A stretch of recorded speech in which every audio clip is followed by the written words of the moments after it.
সালামুন আলাইকুম। প্রিয় দেশবাসী, কেমন আছেন আপনারা? আশা করি মহান রবের দয়ায় সবাই ভালো আছেন, কুশলে আছেন। আজকে অত্যন্ত আনন্দের সহিত আপনাদের সামনে উপস্থিত হয়েছি।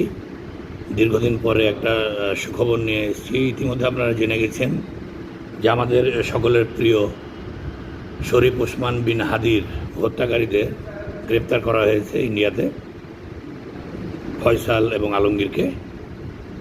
তো ইনশাআল্লাহ আমরা আশাবাদী বাংলাদেশ সরকার, বিশেষ করে আমাদের প্রধানমন্ত্রী জনাব তারেক রহমানের দৃষ্টি আকর্ষণ করে বলছি, আপনি অনতিবিলম্বে যে সমস্ত প্রোটোকল মেনটেন করে, রাষ্ট্রীয় প্রোটোকল মেনটেন করে, আন্তর্জাতিক কূটনীতি মেনটেন করে খুনিদেরকে দেশে আনা সম্ভব অতি দ্রুত আনুন এবং শরীফ ওসমান বিন হাদির হত্যাকাণ্ড যে ঘটেছিল তাদের বিচার সুনিশ্চিত করুন, সঠিক বিচার সুনিশ্চিত করুন। এতে করে যেমন আপনার এবং আপনার দলের ভাবমূর্তি